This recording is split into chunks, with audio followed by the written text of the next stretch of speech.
Yan. Hello, I'm Dane Francisco and I'm here to report a part of our topic. So, to start, what is a hero? Ano nga bang bayani? Uh, Here. So, when you search on Google, this would be the first thing that would appear. So, a hero is a selfless, a genuinely good person, and someone who gets the undivided attention of all of us and causes change. Someone willing to risk their own life to save another. So, ito yung very typical na view natin of a hero, ano? Someone who is there to sacrifice things for the greater good or for what's the best. Ganun sila, no? They are commonly characterized by that trait. Being selfless, being willing to make sacrifices in order to save people. Ganun sila eh. Diba? Now, Webster defines a hero as a mythological or legendary figure, often of divine descent, endowed with great strength or ability. Ito naman siguro yung medyo naglilin sa more view ng hero as a in fantasies, no? Sa mga nakikita natin sa movies. Diba? Sila yung may powers. Ganon.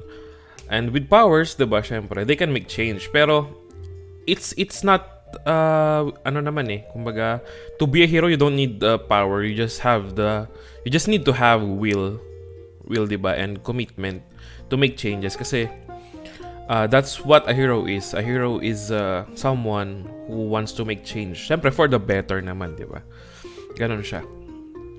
So ito yung kumbaga basically view ng world or the common view of a hero sa mundo.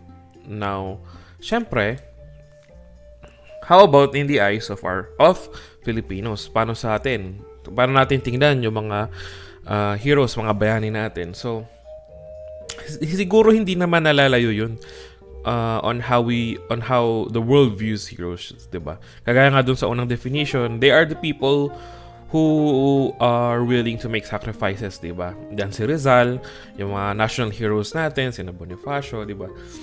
Those people are the ones who sacrifice their lives for our country, 'di ba? Pero meron din naman tayong kumbaga different view of hero. Halimbawa si Asyong Salonga, 'di ba? Asyong Salonga is a gangster. Gangster siya eh. Tapos he is tied with crimes, murder, illegal possession of firearms, 'di ba?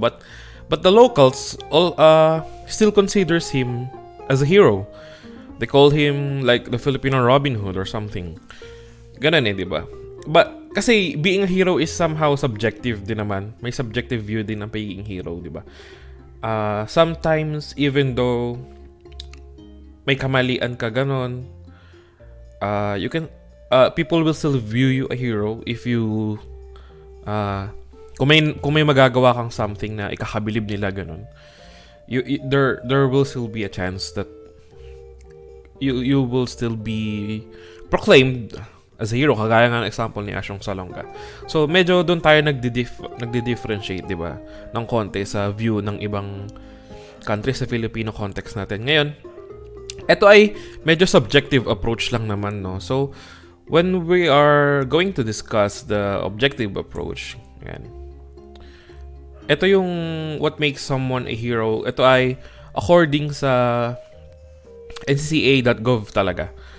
So may criteria sila for making or for proclaiming national heroes, which I think, if I remember correctly, is during Marcos era, no? Nagpagawa siya ng National Heroes Committee.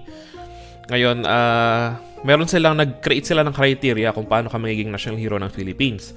So the first one ay heroes are those who have a concept of nation and thereafter aspire and struggle for the nation's freedom. Our own struggle or freedom was begun by Bonifacio, ayan, nagbigay na sa an example, and finished by Aguinaldo, the latter formally declaring the revolution success. In reality, however, our revolution has no end. Revolutions are only the beginning. One cannot aspire to be free only to sink back into bondage. So yun, very clear naman ang binigay nilang criteria, no? So sa kanila, ang first definition nila ay yung mga nag-struggle, 'di ba? Kumaga great sacrifices, ang paghihirap ng mga hero. Ganun lang dinefine. Ngayon, sinabi din dito, binigyan na natin ng pansin na in reality, however, a revolution has no end. So, hindi siya natatapos. Kasi nga, di ba, kakasimula mo lang eh. Kailangan mong ituloy lang ng ituloy para hindi ka mag-backslide or bumalik sa dating pangyayari. Diba? Para makip natin yung pagiging progresibo ba ng isang country. Ganun. Now, the second one is, heroes are those who defined and contribute to a system or life of freedom and order for a nation. Freedom without order will only lead to anarchy. Ayan. Therefore, heroes are those who make the nation's constitution and laws, such as Mabini and Recto. To the latter, constitutions are only the beginning, for it is the people living under the constitution that truly constitute a nation. Ayun, very simple lang naman and easy to understand yung definition nila and criteria for being a hero. So, the third one is, heroes are those who contribute to the quality of life and destiny of a nation. Kung mapapansin nyo kasi, madidiscuss din naman later on, yung mga heroes natin, makikita nyo na pasok sila doon sa criteria na binigay ng National Heroes Committee. Sila ay nakapag-contribute sa kung sino tayo ngayon, kung gaano tayo kalaya, kung ano ang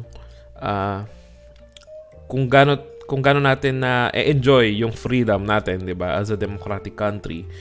Yun. Meron silang naiambag. Yun na yung word na malaki na nag-cause ng change para maging significant, ba? Ganun sila.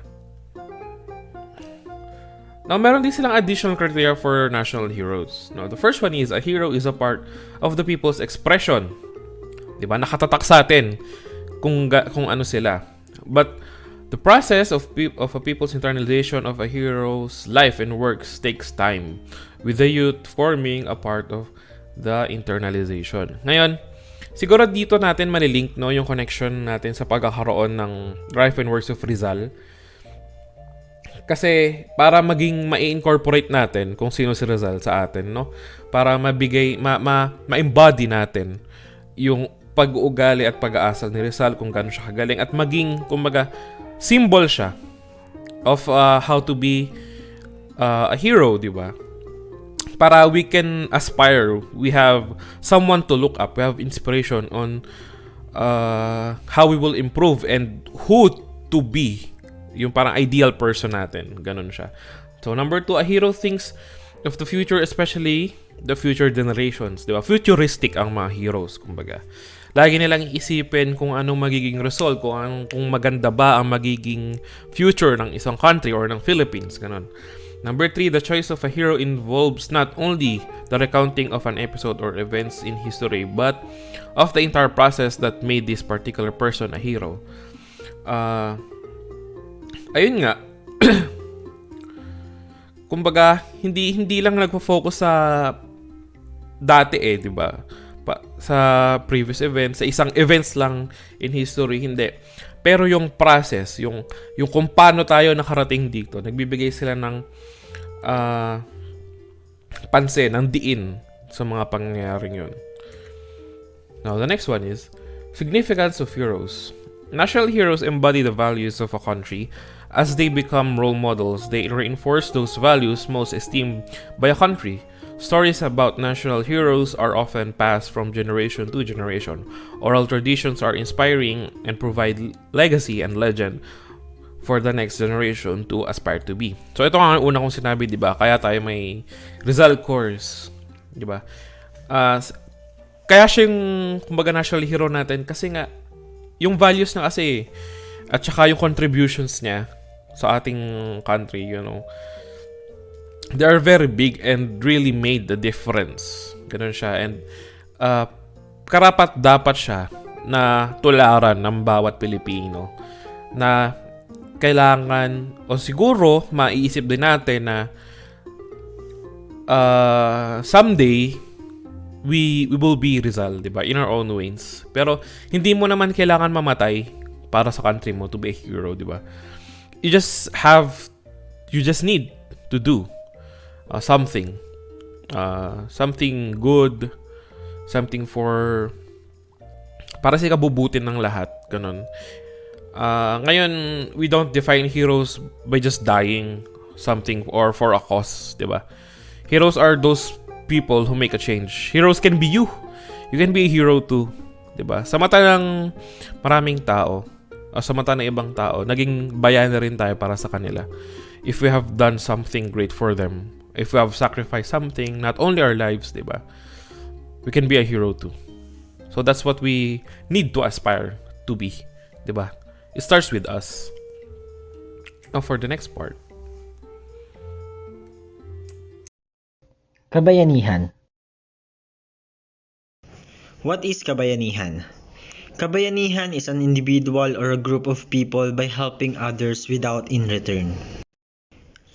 Kaya naging bayani ang isang bayani dahil sa kanyang kabayanihang ginawa sa kanyang kapwa-tao. Acting voluntarily for the service of others who are in need, whether it is for an individual, a group, or a community. And also, kabayanihan is performing actions without any expectation of rewards or external gain. Ang kabayanihan ay ang pagtulong sa kapwa ng kusa at wala itong hinihintay na anumang kapalit. Ano nga ba ang pagkakaiba ng bayani sa kabayanihan? Hero is a real or a mythical person of great bravery who carries out extraordinary deeds, while heroism is the qualities characteristic of a hero, as courage. Sa madaling salita, ang bayani ay isang tao at ang kabayanihan naman ay ang kanyang mabuting ginagawa sa kanyang kapwa. Jose Rizal. Jose Protasio Rizal Mercado y Alonso Rialondra was born on June 19, 1861 in Calamba, Laguna. Jose Rizal was a Filipino nationalist, writer, and polymath during the tail end of the Spanish colonial period of the Philippines. He is one of the most revered figures in Philippine history. He was a multifaceted intellectual and a political activist, best known for his political writings that inspired the Philippine Revolution and ultimately led to his execution on December 30, 1896 by Spanish colonizers. Emilio Aguinaldo. Emilio Aguinaldo y Fami was born on March 22, 1869 in Kawit, Cavite. Emilio Aguinaldo was a Filipino revolutionary, statesman, and military leader who is officially recognized as the first and the youngest president of the Philippines and the first president of a constitutional republic in Asia. His presidential term was on January 23, 1899 to March 23, 1901 and died on February 6, 1964 in Quezon City. But many Filipino historians believe that Emilio Aguinaldo was responsible for Andres Bonifacio and Antonio Luna's death. According to Abacan de los Reyes and Apunte sobre la Revolución Filipina, Aguinaldo ordered the death sentence of Bonifacio brothers, whose both charged by the Kangaroo Court of treason and sedition. But until now, there is no proof or strong evidence that Aguinaldo ordered the death of Luna and Bonifacio brothers. Andres Bonifacio. Andres Bonifacio Y. de Castro was born on November 30, 1863 in Tondo, Manila. Bonifacio was a Filipino Freemason and revolutionary leader. He is the father of Katipunan, but charged of treason and sedition that led to his death on May 10, 1897 in Maragondon, Cavite. But until now, no one knows where is the body of Andres Bonifacio. So, next po natin is si Apolinario Mabini. So, Apolinario Mabini born into a pleasant family. Mabini studied at San Juan de Letran College in Manila and won a law degree from the University of Santo Tomas in 1894. In an insurrection organized in August 1896 by a nationalist, he joined the forces of the patriot General Emilio Aguinaldo and soon became his right-hand man. Apolinario Mabini is one of the foremost of the Philippine revolutionary heroes. He was the brain of the revolution. Crippled as a young man by polio, Then he realized that his physical limitation not only limited his personal life, but the struggle his beloved homeland was undergoing to become a sovereign republic. So, based po sa research na kung ano po yung kinamatay niya, lumabas po dun is STD. Pero, hindi siya sure kung yun talaga po yung ikinamatay niya. So, next is Marcelo H. Del Pilar. So, Marcelo H. Del Pilar was a Philippine revolutionary propagandist and satirist. He tried to marshal the nationalist sentiment of the enlightened Filipino Ilustrados against the Spanish. So, Del Pilar studied at the Colegio de San Jose, and after he studied into the University of Santo Tomas, where he finished his law course in 1880. He preached the gospel of work, respect, and the human dignity. In 1882, Del Pilar founded a newspaper, Diaryon Tagalog, to propagate democratic liberal ideas among the farmers and peasants. Then, before he died of tuberculosis caused by hunger and enormous privation, Del Pilar rejected the assimilationist stand and began planning an armed revolt. So, next po natin is si Humama de Patuan Kudarat. So, Humama de Patuan Kudarat, in Malay, de Patuan means master, and in Arabic, Kudarat is power. So, Humama de Patuan Kudarat was the 7th Sultan of Maguindanao from 1619 to 1671. During his reign, he successfully fought off Spanish invasions and halted the spread of Catholicism of the island of Mindanao. Humamad became a hero because he was a fearless fighter and Filipino hero in defense of Islamic faith and Philippine liberty. Sultan Kudarat attacked Spanish-held territories from 1633 to 1636, as far as the island of Manila. There was then to be an long between Kudarat and the Spaniards. Then, in 1671, after he reigned of more than 50 years, Sultan Kudarat died of 90 years old age. Next. Heroes in the Philippines. Juan Luna. Juan Luna is a hero of Philippine Revolution. Juan Luna is a renowned painter. He is persecuted on suspicion of supporting the Katipunan. He was born on October 23, 1857 in Badoc, Ilocos Norte to Joaquin Luna and Lorena Novicio. Died on December 23, 1899. In 1896, he returned to the Philippines and was captured and imprisoned at Fort Santiago by the Spaniards who suspected that he had something to do with the Katipunan together with his brother Antonio Luna. In 1897, he was released. Again, he went to Spain to work for the release of his brother Antonio. After traveling in the different countries of the East, he got sick. This brought him to grave on December 7, 1899.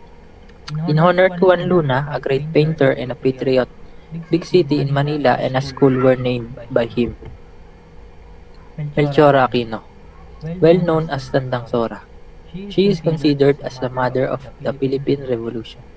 She was known as Tandang Sora in the Philippine history. She joined the Philippine Revolution at the age of 84 led by Andres Bonifacio. She helped Katipunan and take care for them. The Spaniards learned about her generous services and Spaniards arrested and captured her, took Tandang Sora to Manila and later exiled to Marianas Island. Filipinos remembered the courageous woman in the person of Tandang Sora who once offered her love for the country and her motherland. Gabriela Silang. She is the revolutionary woman general. She is the wife of Diego Silang. After the death of her husband, the Spanish army invaded the camp and got all firearms, ammunition, important documents that Diego Silang left. She was a brave woman and continued to fight Spaniards together with her troops, but lost the fight. Gabriela Silang was captured in the mountains of Abra and sentenced to die in the rest of her revolutionary troops on September 20, 763 in Vigan, Ilocos Sur. Her time of leadership had been short, but her martyrdom and courage brought a lasting example to women of the Philippines. As Gabriela assumed her husband's role being the commander of the rebel troops, she became the first female leader in the Philippine Revolution. Juan Luna, Melchor Aquino, and Gabriela Silang, they are considered our national hero because of their contributions and love and having patriotism in our country. Those who define and contribute to a system or life of freedom and order for our nation. Heroes are those who make the nation's constitution and laws. Heroes are those who contribute to the quality of life and destiny of a nation. Ayan, so this part ng report namin, we're going to discuss who are the modern heroes. Sino yung mga bayani ng panahon natin. The first ones are our overseas Filipino workers, no? Malaki ang sacrifices nila in order to support their families by working abroad. No, hindi biro yung magtatrabaho ka, mag-isa ka lang doon with para lang kumita ng pera para suportahan yung pamilya mo dito sa Pilipinas. No, it's a very big thing to help.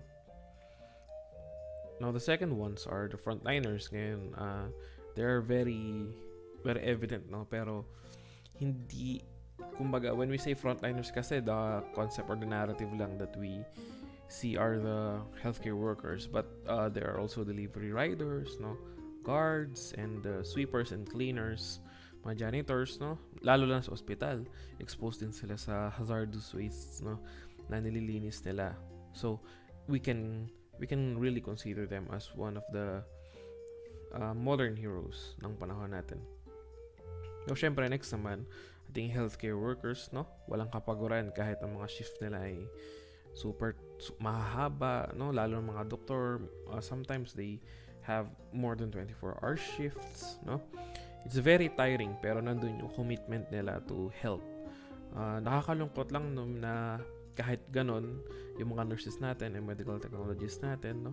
Usually, ang pay nila, ang hazard pay nila masyadong maliit kumpara sa kanilang, kumbaga sa risk na meron sila. So, dapat din, no, nabibigyan sila ng pansin lalo na ngayon na kailangan ng Pilipinas ang mga taong kagaya nila.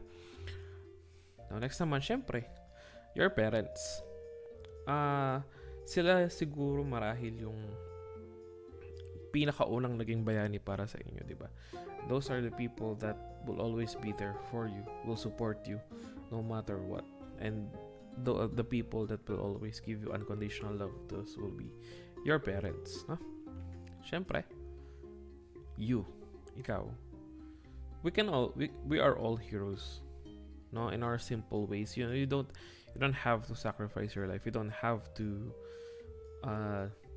do very big things. Hindi mo kailangan maging sikat para maging bayani, no?